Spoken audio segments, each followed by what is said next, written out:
Un certain nombre d'élèves, soit pour des raisons liées à l'inégalité territoriale, l'inégalité sociale, se retrouvent dans une situation où le lien avec l'école est rompu. Et ça n'est pas un petit nombre d'élèves. C'est une proportion de l'ordre de 5 à 10%, nous disent les professeurs eux-mêmes, mais qui évidemment peut être beaucoup plus importante dans certains territoires ou dans certains quartiers, qui se trouvent privés de tout contact avec l'école. Cette situation est une situation qui présente pour la nation un grave danger.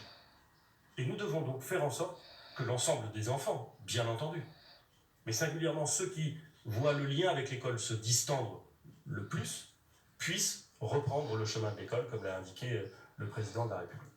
Il faut qu'ils puissent le faire dans des conditions de sécurité sanitaire respectées, bien entendu. Les enfants, c'est ce que nous disent les scientifiques, ne semblent, je vais utiliser des termes prudents, ne semblent rien craindre pour eux-mêmes, car l'immense majorité, la quasi-exclusivité des enfants sont atteints par des formes bénignes, voire totalement asymptomatiques de la maladie. Bon. Mais ils peuvent transmettre le virus. Il faut donc garantir les gestes barrières dans l'école, et c'est évidemment difficile. Il faut évidemment éviter que le virus ne puisse se remettre à circuler à cause du rassemblement des enfants. Il faudra donc mettre en place des mesures progressives. J'ai demandé au ministre de l'Éducation nationale, nous avons demandé ensemble à ce que des scénarios, des hypothèses soient travaillées avec nos partenaires pour voir lesquels seraient les plus susceptibles de nous permettre de réouvrir progressivement les écoles. Des scénarios différenciés, par exemple, selon les territoires.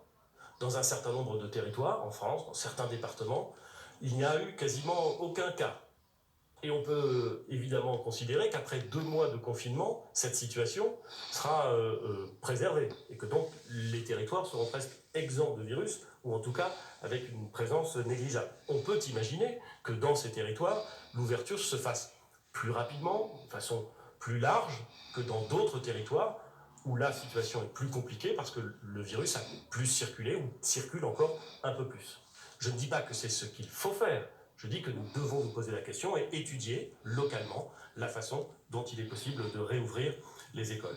De la même façon, nous pouvons évidemment imaginer des hypothèses où ce seraient des moitiés de classe qui rentreraient à partir du 11 mai et qui, une semaine sur 2, pourraient avoir le lien physique et intellectuel avec le professeur pour ensuite alterner avec l'autre moitié de la classe. On peut imaginer l'utilisation des locaux de façon différente, en utilisant des espaces plus larges que de simples classes pour faire cours. On peut imaginer beaucoup de choses et nous devons travailler sur toutes les hypothèses.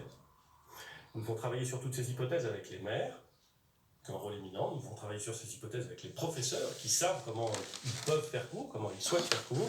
Nous devons travailler ces hypothèses avec...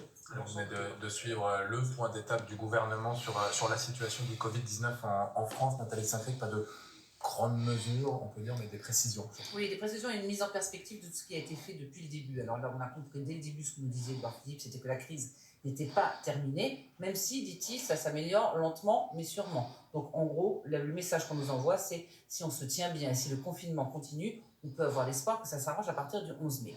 Il est d'ailleurs revenu sur le fait que c'est dans 15 jours qu'il annoncera un plan précis pour sortir un petit peu un certain nombre de généralités qu'il a pu dire aujourd'hui et qui ressemblait un petit peu à ce qu'avait dit Emmanuel Macron. Alors c'est totalement positif et normal que c'est dise la même chose, mais on n'était pas beaucoup plus précis. Alors quand même, quelques messages, plus de masques. En gros, il nous a expliqué que c'était un cauchemar et que tout le monde se battait pour en avoir, mais qu'il pensait logiquement qu'à partir du 11 mai, chaque Français pourra avoir un masque grand public, des masques lavables, mais qu'en gros... 17 millions de produits par semaine. Exactement, en travaillant avec les collectivités locales, chacun aurait son masque. Ça, c'est le premier point. Deuxièmement, les tests qui progressent, à la possibilité de tester toute personne dont on considère qu'elle a un symptôme. Alors, ce n'est pas les fameux tests sérologiques, c'est les tests virologiques. En gros, vous avez un symptôme, on vous teste et là, on vous dit, vous choisissez ce que vous voulez pour ne pas aller contaminer les autres, vous restez chez vous si vous voulez, ou autrement, on vous envoie à l'hôtel, bien évidemment, en charge par l'État. Ça, c'est très important pour mettre un stop à la contamination. Petit passage aux petites choses au passage, ce masque d'être obligatoire dans les transports. Alors, sur les cafés-restaurants, on reste sur la philosophie d'Emmanuel Macron. Pour l'instant, c'est fermé. Pour les magasins, manifestement, ça va rouvrir à condition qu'il n'y ait pas 50 personnes dans le même magasin. En gros, ils adaptent tous les fameux gestes barrières, l'éloignement pour chacun. Mais là, manifestement, la volonté de faire repartir la machine économique est extrêmement importante. Dernier petit point, et c'est très important parce que c'est humainement essentiel, à partir de demain, dans les EHPAD, c'est-à-dire qu'on n'aura plus des personnes âgées qui seront isolées avec interdiction de voir quelqu'un.